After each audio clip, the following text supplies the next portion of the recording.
This episode of Transmission Interrupted was recorded September 25th, 2025.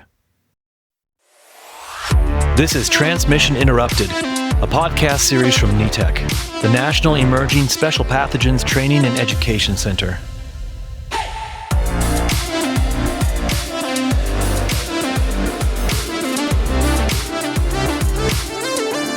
Welcome to Transmission Interrupted from NETEC.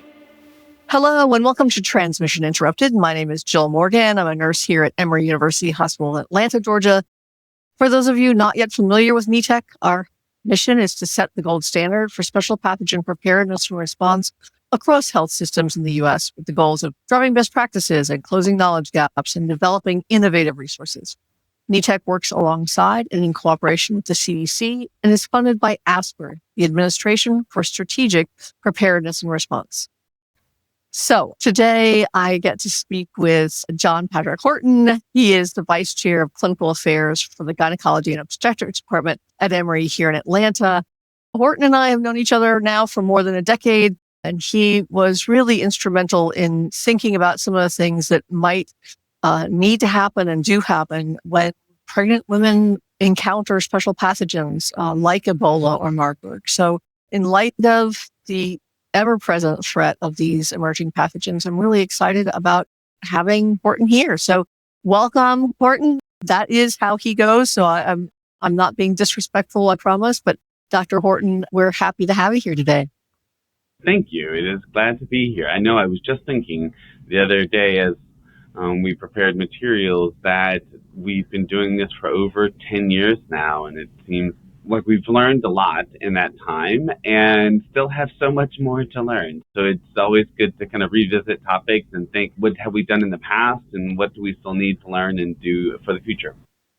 Yeah, absolutely. And so most of the folks that might be familiar with this podcast know that we talk about special pathogens a lot. And when we use that phrase, we're talking about really sort of three groups of pathogens. We're talking about sort of novel respiratory pathogens.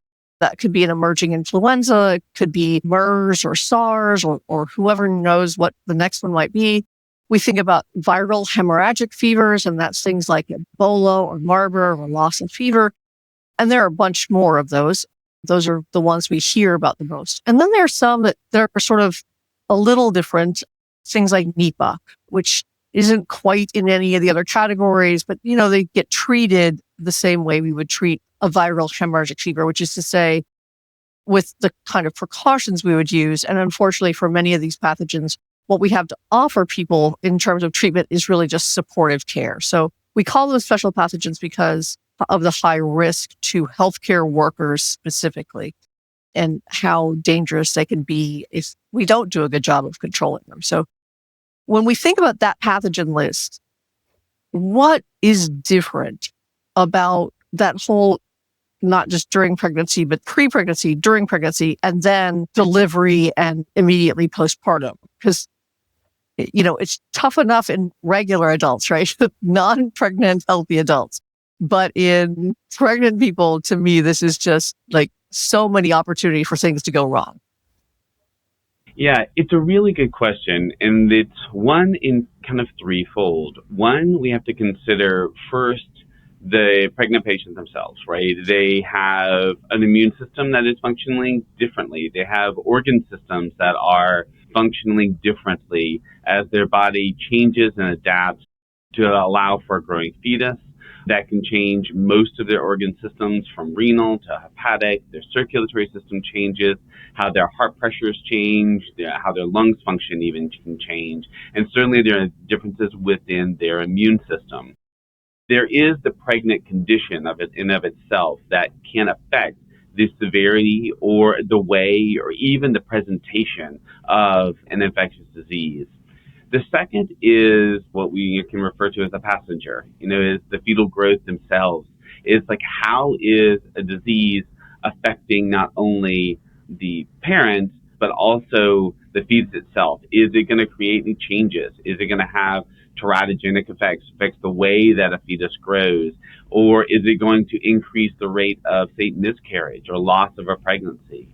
And so it's like, how does it affect the other patients that we're talking about? In the pregnant state, we're always talking about 2 patients. And the third and important thing to remember is also where a virus and or bacteria, a contagion can live and how long can it live there. And so if you think about the pregnant state, you have a whole new organ that develops, the placenta. And how is the placenta affected? How is that infectious agent? Can it live within that placenta? How long?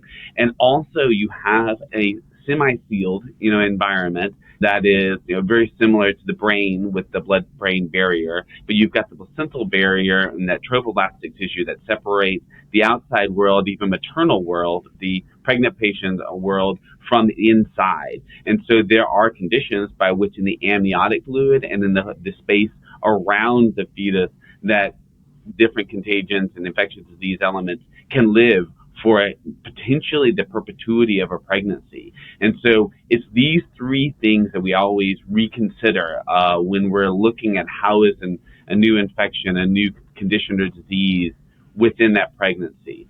Mom, the fetus, and also the organ and where that virus can potentially or bacteria can hide. There's lots of kind of nuances and things to consider.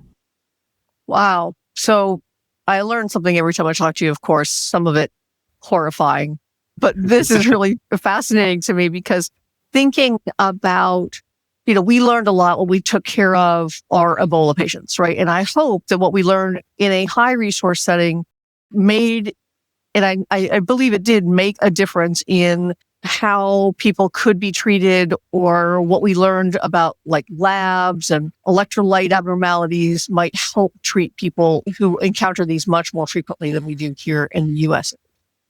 But now thinking about how little, maybe limited the data set is about these special pathogens in pregnant people. Like how much do we know about what crosses the placental barrier? And like, are you likely to have, MERS or SARS or Ebola or Marburg or Lassa inside, that floating environment inside the placenta?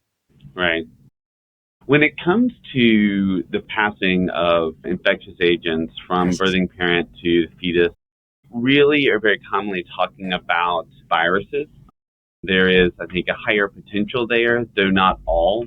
The bacteria have a few more challenges around the fetus itself, but potentially not to the placenta itself, because the placenta, there's a placental side exposed to the maternal state and around to the uterus itself.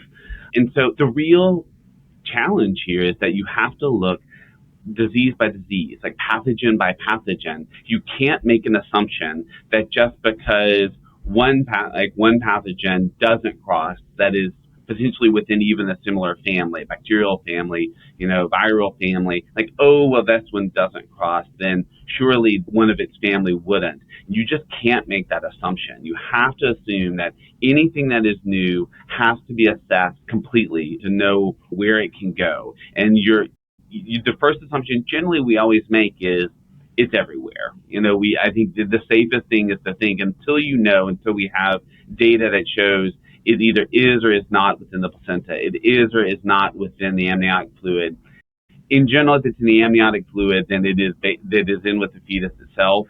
And then how is the fetus affected? How long are they going to potentially carry that condition and pathogen? And so each new thing you have to take from scratch and re-look at where is it and how long can it stay there.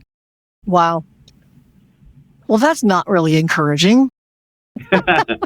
So let me ask you, I think that when we were, of course, again, a decade ago, talking about caring for Ebola patients here, there were a lot of things, a lot of interventions that we might normally take on in critical care patients that we were not sure we were going to be able to do or would do in an Ebola patient. I think I still hear some fairly sort of fatalistic viewpoints on these kinds of patients, like, the odds of people surviving are poor, and certainly these pathogens are scary for people. And we want there to be a healthy respect for how infectious these are. But how can we, or what kind of view should we take of, let's just limit it right now to viral hemorrhagic fevers, understanding that each pathogen is different. We're not going to make any assumptions one to the other. But, why shouldn't we have a fatalistic view about a mother and or a baby who unfortunately contract something like Ebola during their pregnancy? It's a really good question. I think we shouldn't immediately take a fatalistic approach to either survival of the birthing parent and or the fetus, because we know that in our settings, we're very fortunate in high resource settings, we have a likelihood of being able to support the maternal condition, support the mother, the birthing parent through this disease. Now, we know with viral fevers that this is a big generality, but in general, they're the higher severity in pregnancy. And so I think we know that going in, knowledge is power, right? Like we learned with the star flying through the screen when we were kids, If you know ahead of time that that we're challenged, it tells you from the get-go, we need to be really on point. And I don't like the word aggressive, but certainly proactive about how we do, say, fluid support. How do we do fever support? How do we do the kind of symptom support in general? And that to potentially react very quickly to any changes with the patient who is pregnant. Because I think it's very common when we talk about kids, like there are healthy young adults that they're sick until they're not, right? And so I think if you approach a pregnant patient the same way, then you're ahead of the game. It's say, oh, well, let's wait and see. Like that's probably not the right approach in pregnancy. It's say, there is fine to, if someone is stable, but always having what would we do? What is the next step? And we learned a really good lesson in this when we were talking about Ebola, 10 years ago.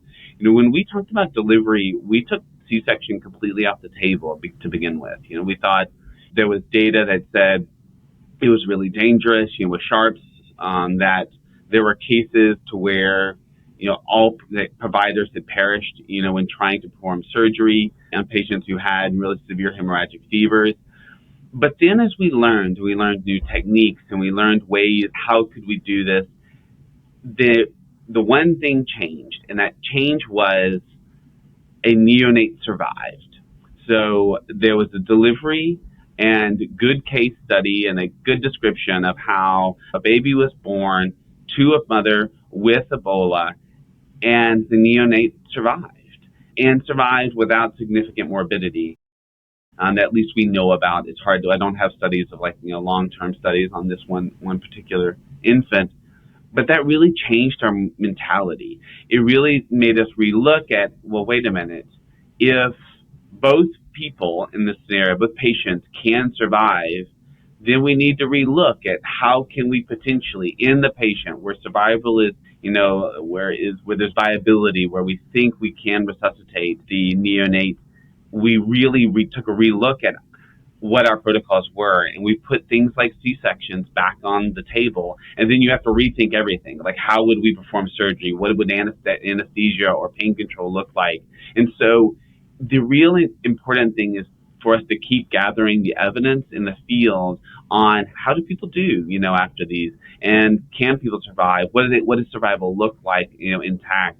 And then constantly reassess, should we put things that we were a hard nose about back on the table, and what would safety for not only the patient, but also the healthcare team, and what does the safety of healthcare providers look like in that scenario? Yeah, no, I think it brings up, two super important points that we want to drive home anytime we talk about healthcare workers and special pathogens. We want to deliver the care to a patient that we can deliver safely, the highest quality care we can deliver safely. And when we're talking about the kind of care that these special pathogens patients require, we don't have any magic, right? We don't have any fancy therapeutics, or you're not talking about creating some cocktail of chemotherapy agents. You're talking about repleting electrolytes, giving fluids, watching where fluids are going, paying attention to lung function and kidney function and managing fever. And that can be quite a challenge, right? It's a challenge for any septic patient. But I think the idea of doing it safely, I think most people would say, well, sure, I can treat a septic patient safely. Well, okay, that's what we're asking you to do here. And supportive care, unlike my poor mother, I think really thought that we were just sitting next to the bedside and patting their hand and watching people die. I mean, that's not the kind of supportive care we're talking about, right? We're talking about actual care that we deliver to an awful lot of other patients. So yeah, I think that's really an important message for no matter where these folks show up. What care can you deliver safely? Yeah. One really interesting thing too is I think we've gotten really good and understand how to monitor a person, like an adult that is with us in the room, that we can get to their physical body in safe ways. But we can't get to the fetus as easily, pre-delivery.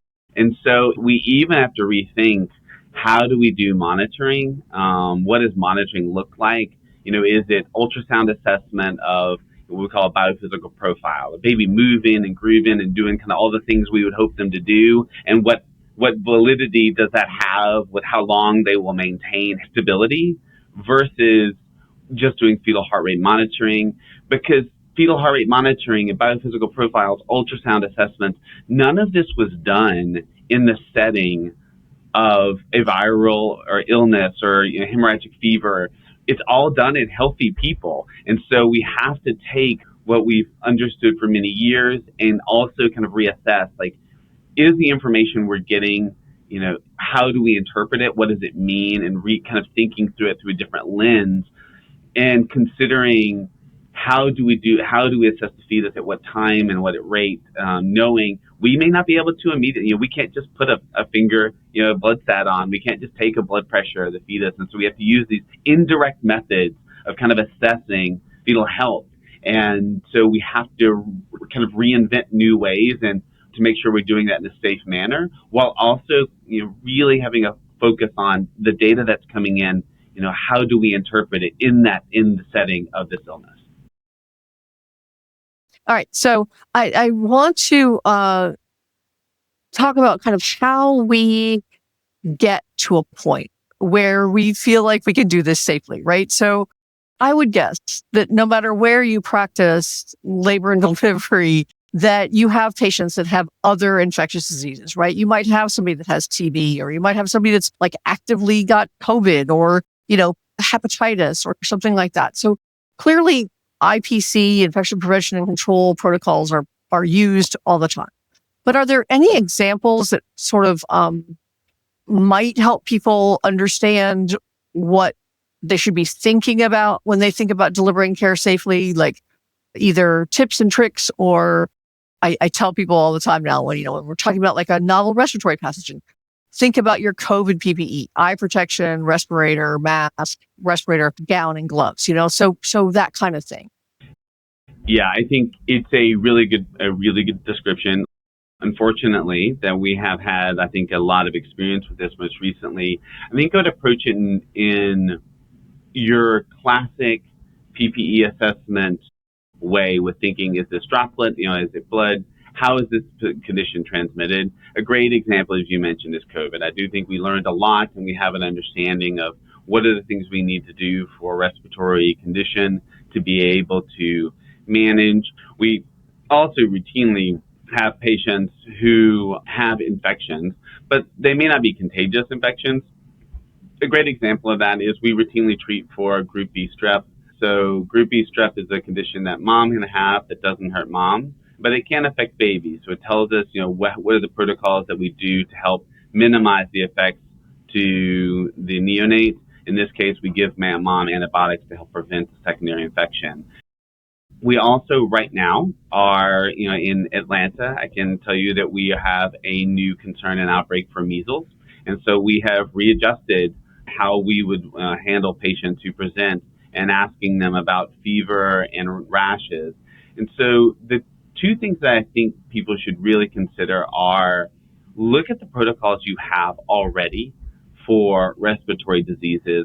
Look for the conditions that you already have protocols when it comes to bloodborne. Of what would you do for a patient that is septic? What would you do with a patient that has GBS in the easy ones? And most labor deliveries have those protocols. They don't change GBS doesn't change your PPE, but it does change your medical practice.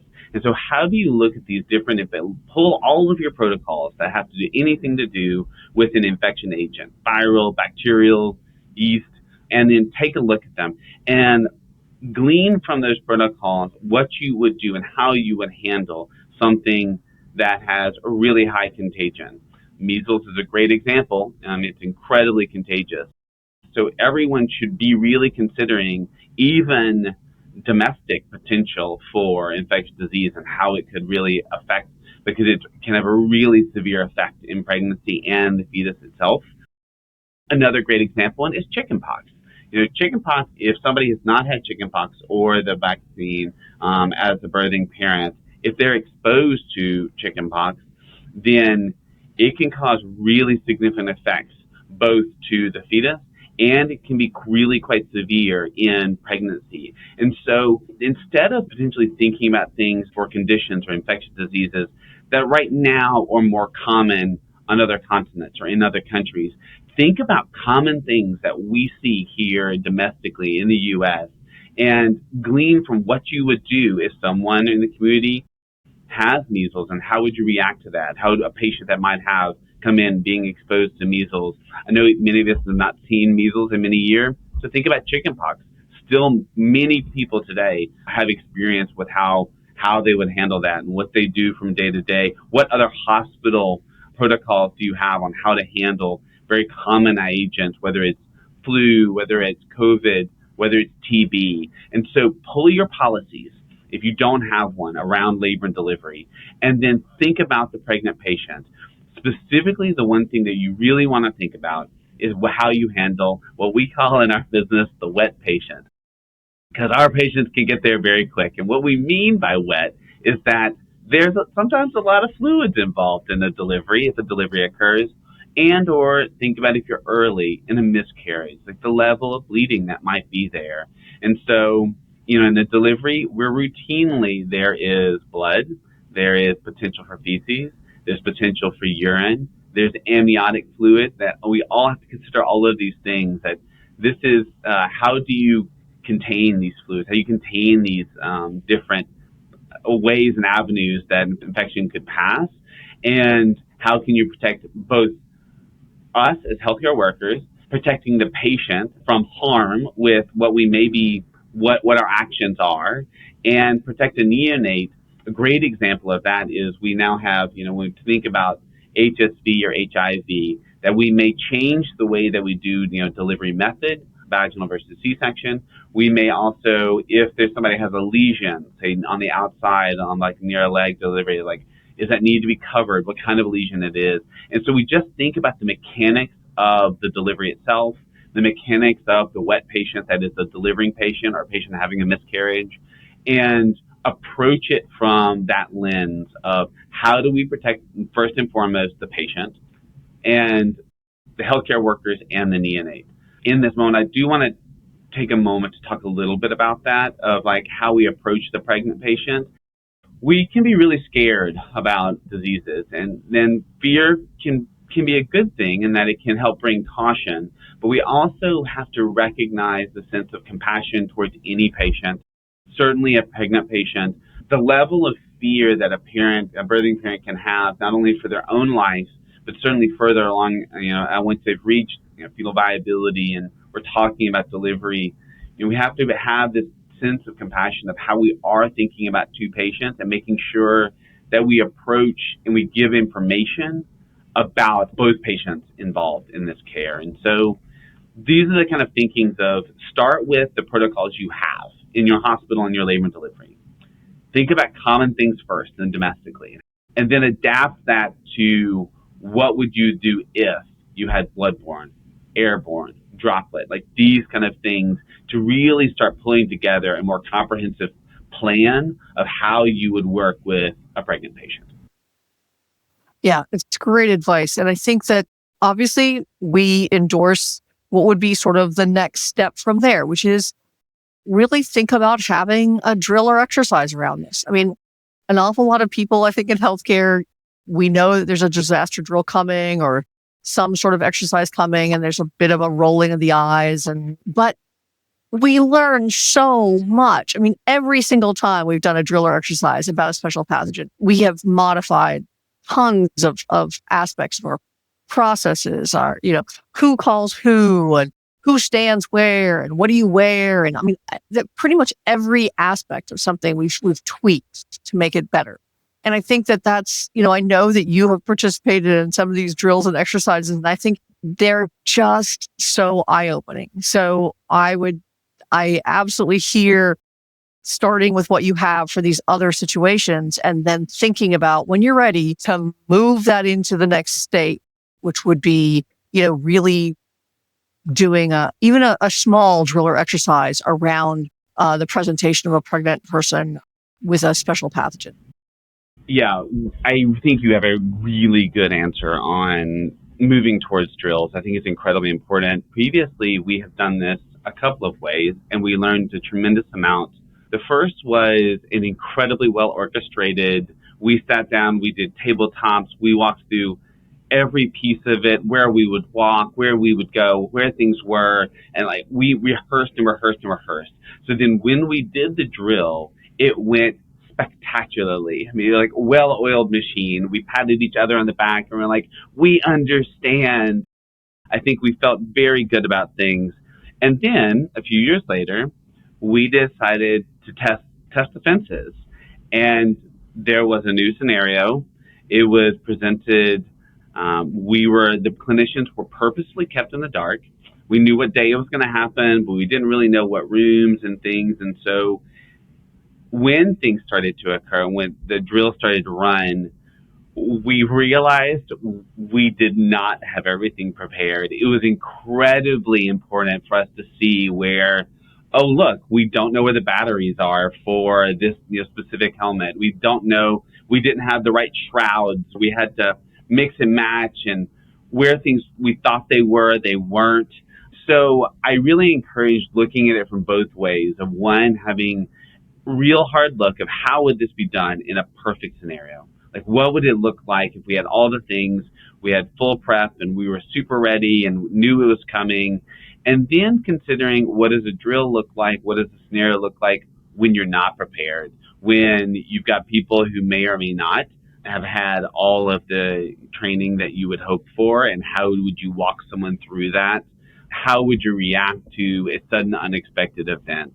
And so there's just so much learning that can be done actually in both. And so I can't say that one is better than the other, but I actually can advocate that finding what it looks like in the perfect situation, knowing things are coming, and looking at the unexpected will be very important in how you prepare your unit, how you prepare your staff on how to react.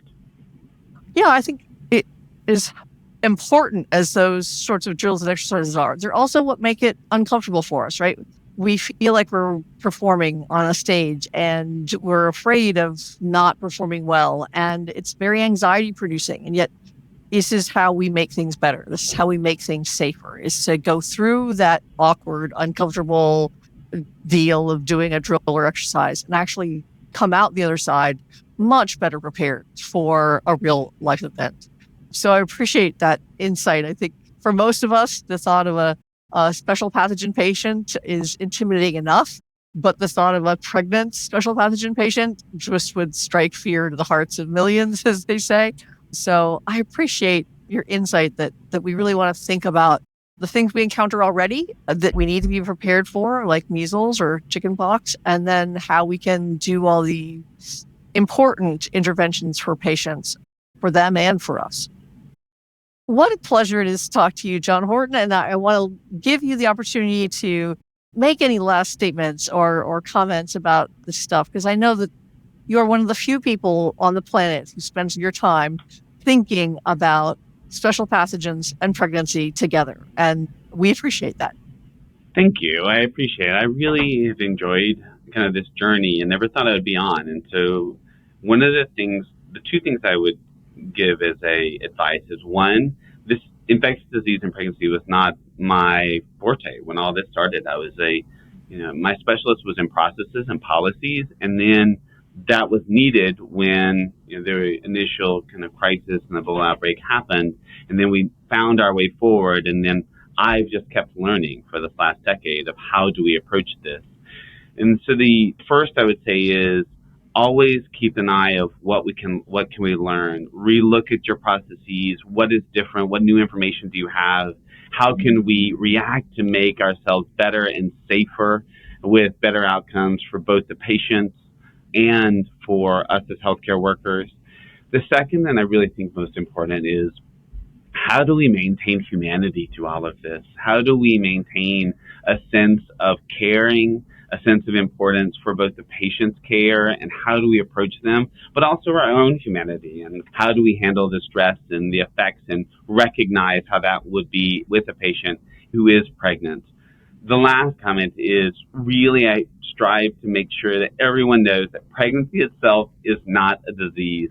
It is a state of condition and it can change things. So approach it with that sense of humanity, of this idea that someone's pregnant and that's okay. And so how do we optimize outcomes? What could be the best outcomes? And what do we do to make ourselves prepared for best case scenario while keeping ourselves safe? Because I think both things are possible. That's a very nice note to leave this on. Thank you so much for joining today, Dr. John Horton from Emory here in Atlanta. And really, I think, again, you're sort of one of the thought leaders on this and something that many, many people don't even want to think about. So I greatly appreciate that. For those of you listening at home, thank you for tuning into this episode on labor and delivery and special pathogens. We hope you'll join us for future episodes on a wide range of topics: healthcare worker safety, personal protective equipment, of course, and more about infectious diseases of all kinds. If you have any questions for NETEC or ideas about future shows or questions about today's episode, please feel free to contact us at info@netec.org. You can also find us on the web at netec.org/podcast, where you can subscribe to future episodes and find more information about today's topic. So thank you so much, Horton, and thank you to everybody. We'll see you next time on Transmission Interrupted. You've been listening to Transmission Interrupted, a NETEC podcast, produced and edited by Benjamin Madsen, with additional support provided by Britton Clark, Veronica Lavaro, Jason Noble, and Lisa Stone. Special thanks to our guests and the subject matter experts at NETEC for their insight and guidance. This podcast is supported by the Administration for Strategic Preparedness and Response. For more information, tools, and training on special pathogen preparedness, visit netec.org. And don't forget to subscribe, rate, and share the show on Apple Podcasts, Spotify, or wherever you get your podcasts. Thank you for tuning in to Transmission Interrupted.